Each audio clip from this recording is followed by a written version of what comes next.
So typically speaking, when it comes to fractional gold, I tend to pick up half sovereigns rather than 10th ounce coins when we're talking that kind of price range, that kind of size. But there are, times when I do pick up something like the 10th ounce Britannias. Have a few others here, like the 10th Royal Arms that you've seen on the channel before. Also have I think it's the Coronation. It's like the Royal Cipher. Have one of those handy. I do have some Britannias as well, but not here today to show you. But here is a 1/4 ounce Britannia, so same sort of thing, just obviously a 1/4 ounce, a little bit bigger. So the problem with fractional gold, the main problem when you're looking at the smaller pieces, is that the premium's higher. So the dealer who is selling this coin has to do the same amount of work to sell this as something bigger, maybe like a 1 ounce coin. In terms of physical work, so if they need to put this into a flip and then put it into an envelope and put a sticker on it, send it off, package it, etc., it's the same work as doing that for this or an ounce or whatever it might be. So that's the reason why the premiums on these are a bit higher, because it's technically the same work. Obviously the actual gold that you're buying a 1/10 off the gold compared to a 1 ounce, and therefore you will obviously pay less for that.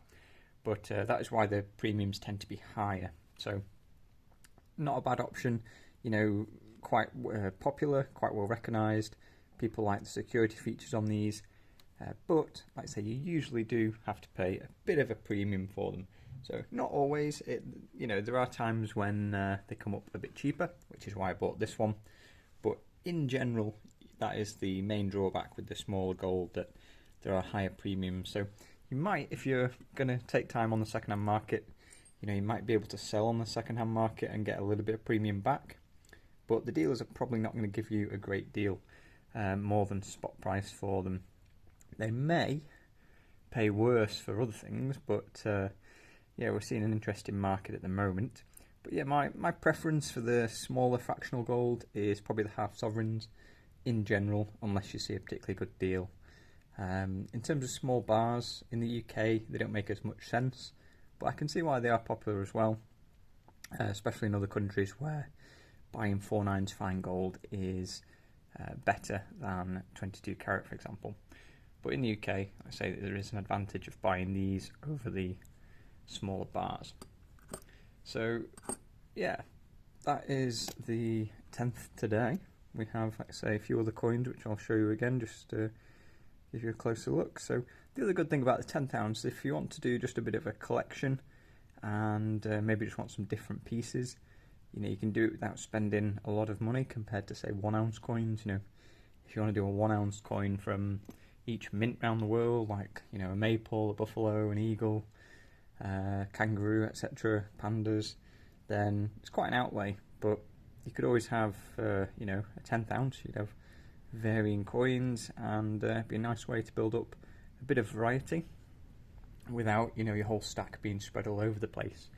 And it's a manageable size to pick up. Maybe a 1/4 ounce is getting a bit of a stretch with the current gold prices. Maybe a sovereign's getting a bit of a stretch, and therefore a 10th ounce might be better for a budget.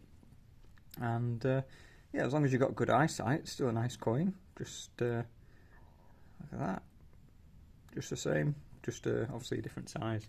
So the 10th ounce, like I say, check the premiums before you're buying them. If the premiums are important to you, which if you're just stacking for the weight, then they should be.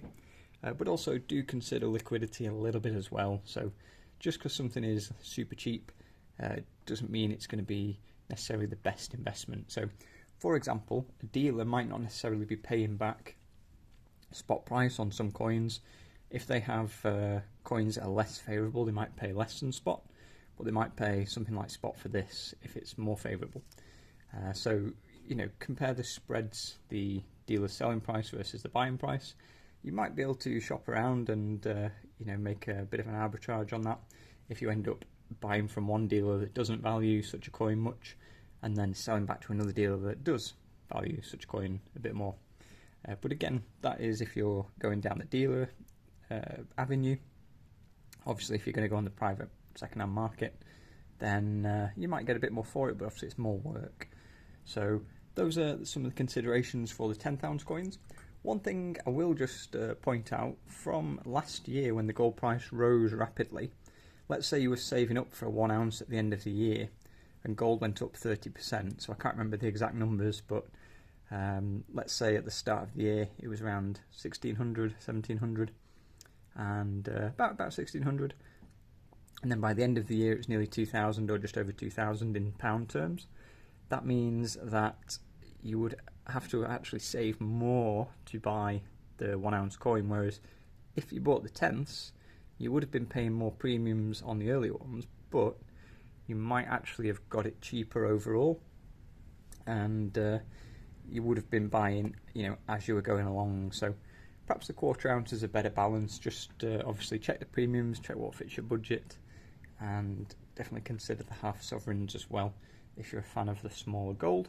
And there is also, various options like the francs and that sort of thing, so the Latin Monetary Union coins. So who enjoyed this one? Let me know what you're collecting, let me know what you're stacking, and we'll talk to you in the comments.